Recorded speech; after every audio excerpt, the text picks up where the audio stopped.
अच्छा, तो आज चूँकि एक दिन इंग्लिश में लेक्चर हुआ है और एक दिन पश्तो में लेक्चर हुआ है, तो आज बाज़ दोस्तों जैसे ज़ीशान ने और बाज़ मिसों ने भी कहा है कि सर एक लेक्चर उर्दू में भी होना चाहिए।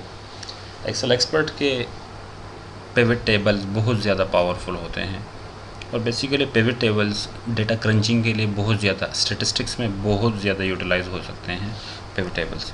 और बेसिकली चूँकि हमने एक्सेल एक्सपर्ट इस बार पढ़ा भी है 2010 माइक्रोसॉफ्ट ऑफिस में, इसका पिवट टेबल बहुत बड़ा है।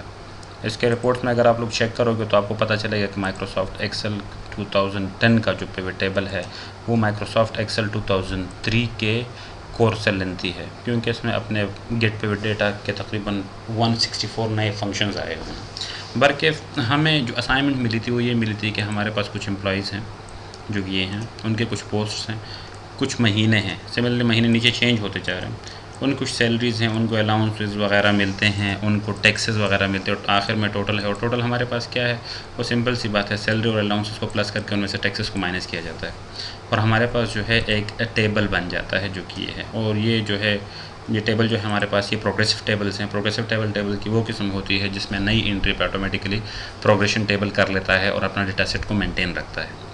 रिक्वायर्ड फॉर्मेट में हमें ये चाहिए था कि हमारे पास यहाँ पे नाम हो, हेड ऑफ अकाउंट्स हो। फॉर एग्जांपल एक बंदा है, उसकी सैलरी का अपना अकाउंट है, अलाउंस हो, दूसरे अलाउंस का, तीसरा टैक्सेशन वगैरह का, किस किस महीने में इसने क्या क्या डेटा ली हुई है, ये हमारे पास यहाँ पे मौजूद होना चाहिए। और इसी तरह से मतलब इन्हीं चीज़ों को मद्देनज़र रखते हुए एक पिवट टेबल डिज़ाइन करने का कहा गया था, जो कि हमारे पास डिज़ाइन है पेरोल जर्नल लेजर्स के नाम से। और ये लेजर्स जो हैं बेसिकली शो करते हैं किसी भी इंडिविजुअल बंदे के रिकॉर्ड को। फॉर एग्जांपल नेम वन के जनवरी और फरवरी में क्या क्या केसेस हैं अलाउंस वन के केस में और सैलरी से केस में उनके क्या अलाउंसेस हैं।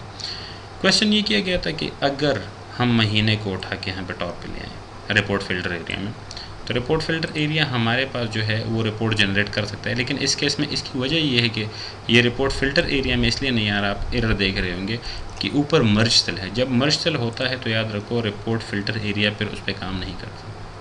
सिमिलरली अगर हम चाहते हैं कि ये हमारे पास individually as a horizontal data set आ जाएँ, ठीक है ना, मतलब डेटा सेट हॉरिजॉन्टल हो लेकिन नेम अरेंजमेंट वर्टिकल हो, तो मैं फॉर एग्जांपल आता हूँ यहाँ पे और इसको नेम के नीचे लाता हूँ, तो आपको पता चलेगा कि नेम वन का जनवरी में क्या क्या हिसाब था, अलाउंसेस कितनी, सैलरी वगैरह वगैरह क्या क्या थे।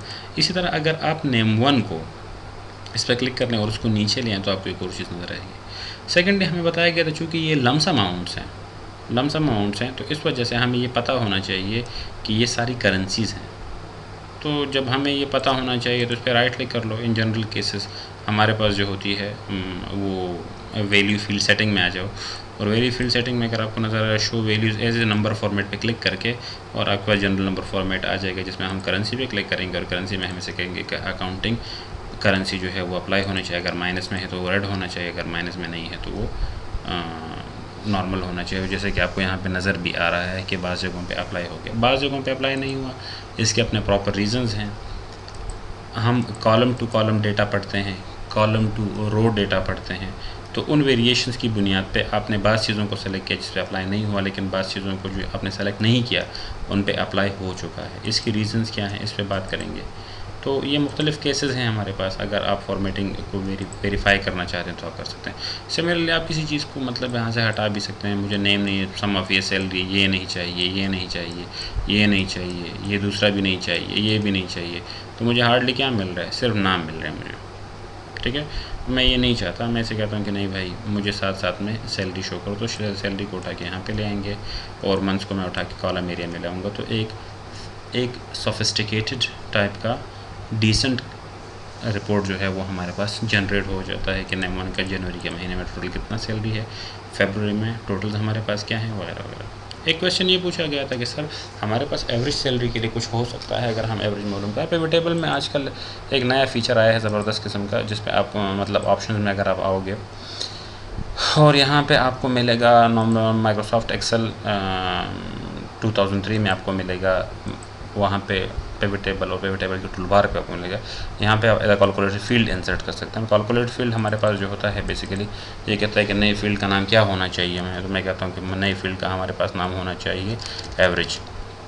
ये हमारे पास नई फील्ड का नाम है जो कि आप मतलब चूज़ कर खुद लिख भी सकते हैं और वहाँ से आप चूज़ भी कर सकते हैं। लेकिन यहाँ पे कुछ ऐसा नहीं है, तो मैं ऐसे कहता हूँ कि भाई इस तरह कर लो कि आप जो आपके पास टोटल सैलरी है, इसमें सैलरी से शो नहीं है, इंसर्ट फील्ड पे क्लिक करेंगे, ये नेम आ जाएगा। मैं सैलरी को दोबारा ले लेता हूँ क्योंकि यहाँ पे हमारे पास सैलरी अवेलेबल नहीं, सॉरी ये सैलरी है हमारे पास। ये सैलरी को अगर आप करेंगे डिवाइडेड बाय 4 तो ये नेट सैलरी जो है हमारे पास क्या हो जाएगी, वो 4 पे डिवाइड हो जाएगी। 4 टोटल महीने हैं तो ये आपको नज़र आएगा हर महीने का एवरेज, उसका क्वार्टर नज़र आएगा आपको, जो कि यहाँ पे आपको नज़र आ रहा है।